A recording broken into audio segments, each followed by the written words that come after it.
The things we're going to focus on here are super critical to your success, and what I'd like you to focus on in particular is the big logo that he has on his shirt. Right. Once he identifies that it is a forehand, the first thing he does is coil his upper body and turn the logo towards the camera. And what that does is sets his body up in a position where it can lead the swing. And that's the key to everything you're talking about the high performance juniors, the high level golfers, the professional players you've seen, the effortlessness that you've been describing and talking about. That all comes from the biggest, strongest parts of the body powering the shot so that the small parts of the body can be loose and relaxed and fluid and smooth. If that gets reversed in any way, and the body doesn't do its job, and the arm is forced to take over the job of powering the shot, then that's where you lose all the efficiency and the smoothness, and all that kind of goes away. So his chest facing the camera initially is kind of the key to the whole swing. And then from there, I want you to, again, check out the logo on his shorts here. You can just see it a little bit because he's in a semi-open stance here. But the logo on his shirt and the logo on his shorts, I want you to watch how they both start to transition and turn and move right about now. And it's before his racket starts to come forwards. And so that logo on his shorts just disappeared. It's gone, and the ball's not even in the frame yet, and his racket has just started coming forwards towards contact. And so watch the logo on his chest, how it continues to turn and disappear and disappear and disappear. And by the time the racket actually touches the ball, we can't actually see the logo on his shirt anymore. And the logo on his shirt's disappeared a long time ago. So what that tells us is there's a flow of energy here, kind of initiating from the lower part of the body, coming up through his torso and his trunk, and then making its way out through his arm and into the ball. And so that sequence of lower body, upper body, and then following behind that whole train, the arm, that's super, super critical. That's what allows him and every other high-level player to be relaxed and have a long, fluid, smooth swing. So here's kind of a benchmark position that we're going to use as we work together. Look at his hips and his chest, and look at the baseline. Oh, yeah. His hips and his chest are parallel to the baseline at contact. And so let's finish the swing here. Now that the ball has left the strings right now, everything else that happens is pretty inconsequential. It's not going to have an actual impact on the ball. And so the rest of this swing is really just him allowing the energy that he sent into the ball to dissipate. And so he's just slowly, smoothly decelerating his body and his racket. And so he's not trying to force a particular finish or follow through position or anything. Like, he's just totally loose and relaxed and passive. All right, now we're going to bring up David. Uh-oh. So our initial setup, there's a lot of similarities between you and the pros. This is a good turned position. You happen to have a logo on your left chest, so we can get a nice indicator there. It's facing right at the camera. So this is fully turned, and this is a sideways enough position or a coiled enough position that you can create a lot of power here if your body leads. Now, as you transition forwards, you do a good job of setting up behind the ball and transitioning forwards. So another good power source. But now I want you to look at, as the ball is coming, what are you eyeing about? What seems to be out of sync here? The whole chest is still over here. Yeah, and the ball's in the frame, right? Yeah, there's kind of alarm bells going off here because you're still in your full turned position, and the ball is kind of getting on top of you here. Yeah. So, yeah, it's almost there, and your chest really hasn't done anything yet. And look at how your racket here is blurring. That means there's a lot of motion happening, but your chest is still facing forwards. Yeah. So what is blurring the racket? How is the racket moving enough to, yeah. Yep. Yeah, your body and your hips are still facing the camera, but the racket is starting to accelerate. That means this is doing the acceleration. In fact, you can see your hand blurring a little bit here. This hand is clean and kind of more crisp, and this one is blurry. So we've got action, we have acceleration happening here, while the biggest, strongest part of your body is static and it's still waiting. Okay. By the time you make contact, it's probably about 10. That's why I'm all jammed. Yes, yes, good. Yeah, yeah, you're starting to make connections here, yeah. You could be told 1,000,000 times to make contact out in front. As long as your body is sideways, I mean, you can keep trying, but like you're blocking your own contact position by, yeah, it's virtually impossible to make contact in front with a sideways body. So look at where your hips are facing, look at where your chest is facing. And so what has done the work here? This part of the arm is really moving a lot. Yes, yes, yeah. If we draw like a dot, the camera is static here. It's locked down on tripod. So here's a green dot, your starting elbow position and your starting hand position. And let's do another one at the logo. So here's the logo. And we're gonna go forward to contact. So your hand has moved this far. Yeah, right. Your arm, let's do a yellow one. Your arm has moved this far. And your chest has moved this far. And most of that chest movement is you sliding your whole body forwards. It's not because your chest has really moved a lot rotationally. It's because your position on the court has actually shifted quite a bit. So you have flipped the order of operations here. Your body's doing very little and your arm is doing an awful lot. So once the ball is gone, this is why video is so critical, David, because look at your finish position. Like you finish with your chest facing all the way in the other direction. Like you know all this stuff. You know you're supposed to turn your body. Yeah. So your hips do end up making a full turn. Right. Your chest makes a full turn. All of this turning and moving doesn't count for anything because the ball is off the racket already. And so all of this whole big turn and finish and rotation and pivot and all that is really not doing anything for you because the ball is already gone. So from a back angle, this is what it looks like. This is during points. So this is me hitting a return of serve, right dead down the middle. This setup, like you said, like totally, like you could hit a fantastic forehand from this setup. You're in total balance. I more or less just hit this right to your strike zone. You're stepping in, you're totally ready. And at contact, your body is still sideways. And so the baseline you can see is perpendicular to your hips and almost perpendicular to your shoulders. And so you're relying completely on your arm here to hit the ball. All right, we're gonna do a little kind of feel exercise together, David. I'm going to ask you to set up in your normal kind of forehand preparation position. Whatever feels normal or natural to you is totally fine. And then that's going to be position one. So we're going to kind of segment the forehand here and run through a little feel drill to help you feel what it's like to reverse the order of how your body normally moves. So position one is going to be take back. Position two is going to be dropping your racket before moving forwards. And so it's just going to be dropping your racket. When you drop your racket, I'm going to grab it from the tip of the racket. And then while I'm holding your racket, you are going to turn your chest and your hips forwards. And because I'm going to be holding your racket back, you're going to feel a little stretch in probably your shoulder or your chest. Yeah, yeah. I'm going to wait for you to just kind of feel that stretch for like 1 second. And then I'm going to let go of the racket. And then you're going to go ahead and pull forwards through the rest of the swing.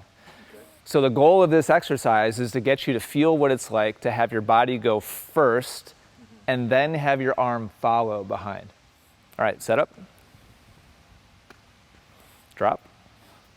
Turn. And release. Good. One more of those. Set up.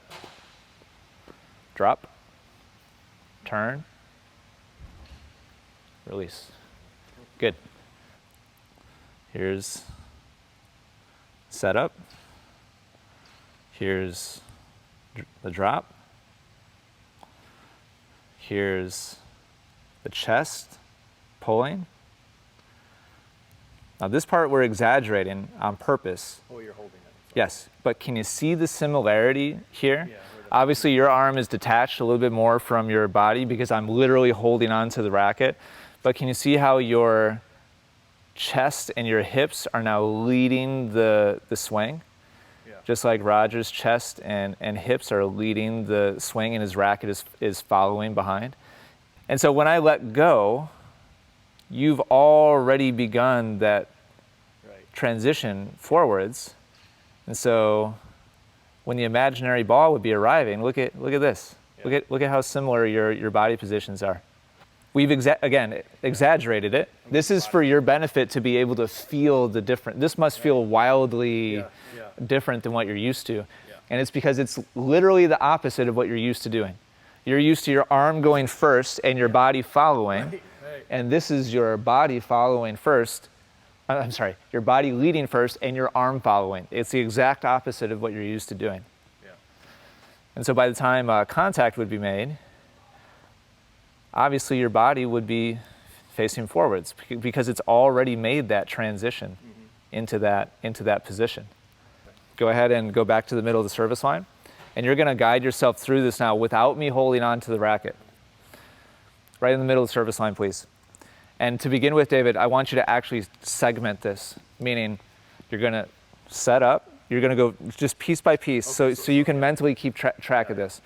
Then you're going to drop your racket, then you're going to turn your hips and your chest forwards, and then you're going to allow your racket to come forwards. Body leads, yep. Good job, good job. All right, 2 more of those, please. And then we're going to go to our next drill, which is going to be a weird one.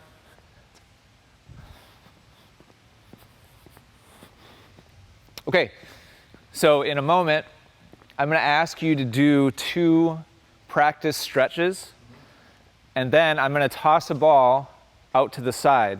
You're not going to go get it. You're going to stay where you are. The ball is going to go past you and just go back behind you. And your job is going to be to go through a forehand swing where your body leads, your arm follows, and you're going to use that ball going past just as a timing practice to try to line up your new correct swing with the ball going past. 2 practice ones.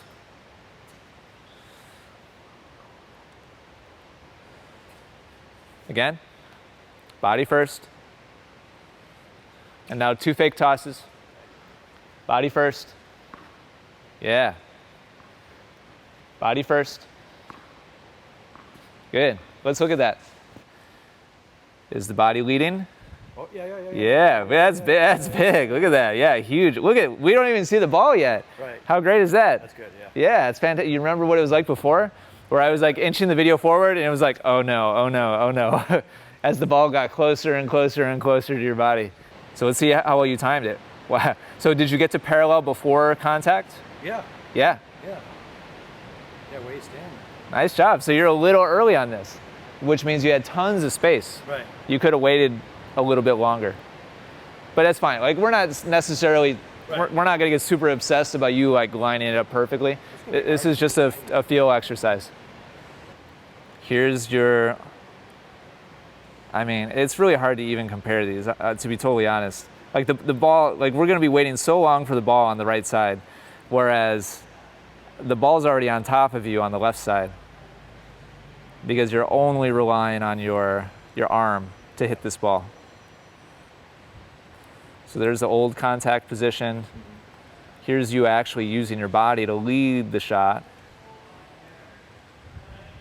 And so this is the new contact position.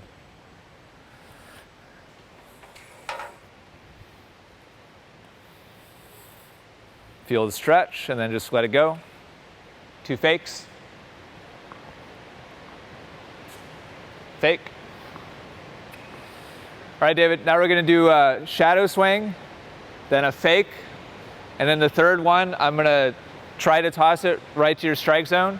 And your goal is going to be to do the exact same movement, but just have the ball just be in the way. Where the ball goes is totally irrelevant. Don't worry about me. Don't worry about the court. Don't worry about anything except leading with your body first, and that's it. Nothing else matters. So one shadow. Fake, separation with the body. Now a hit, separation with the body. This is your last shadow. Oh, the last of the three. Okay. Yep. Did your hips and shoulders get to parallel by contact? Yeah. That looks fantastic. That looks really nice. All right, now here's the fake. Did your hips and shoulders get parallel before contact? Yeah. Oh, yeah. Ooh, that's looking nice. How nice would it be to see the ball in your strings right now? Yeah. That's just inside. This is the fake one. This is the fake, yeah. That looks fantastic. All right, now let's see if you held it. Did your chest and shoulders get to parallel by contact? No. This is why we're doing it this way. And I'm not just like feeding you balls. Hopefully this is a strong illustration to you how much training and focus it's going to take to break this habit. It's a deep one. It's a big one. Right. Body first. Now let's go shadow, fake, hit. And I need all of your concentration on the hit. Fake. Body first. Body first. There we go. Good. Let's look at that one. Here's the fake. But you have to really decide, like you're gonna. It's not gonna just happen on accident. Like you have to basically force it. Here's the fake. So shoulders and hips got to parallel by contact point. Now here's the hit. Body. Yes. There we go. There's your first ever forehand. No, that's the fake, isn't it? No, it's not. I think it's a fake. No, it's not. Oh, it went. Oh, geez. That was a fake. 'Cause it was like blowing No. through the strings. Oh, that's it. There you go. This is your first ever forehand with correct fundamentals. All right, what we're going to do next, David, is there's a black tape mark right in the middle of no man's land. That's going to be your home base, and we're just going to move back to there. One more of those. And now a fake. Body first. And a hit. Okay, let's do it again. Shadow. Now a fake. And a hit. Let's take a look. There's the fake. So here's the first hit.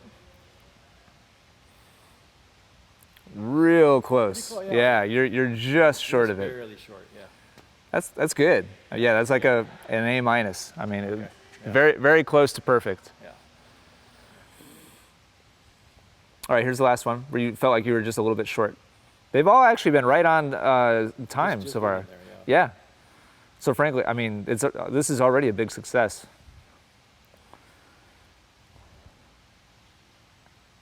Right. Oh, it's real close. Yeah, it's really you might be right there. I think it just there, just came. Yeah. Right before when the ball was this far away, I still had 10 degrees to go, and then it just got there. Yeah, you just got there. Okay. Look at that. Yeah, that's good. But I just want you to watch your body here. Watch your body. These are the easy ones on the left. Watch your body's movement, tension, efficiency on the left compared to the right. Yeah. You see the difference? Yeah. There's room to breathe here on the right. There's length of swing and there's efficiency of movement. And this one on the left, it's restricted, Yeah. it's tight, it's forced, and you're having to fight through tension that doesn't need to be there. But because your body's not doing its job, it kind of has to be there. Whereas on this one, because your body's leading, your arm can just relax, or it has the ability to anyway.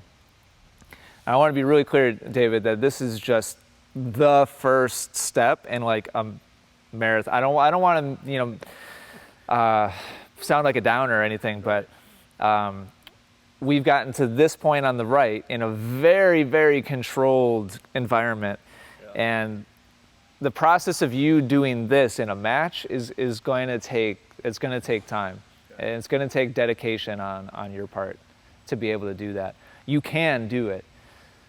I hope just by looking at this, you realize it's worth it. If you want to be a good tennis player, Right. you will. Yeah.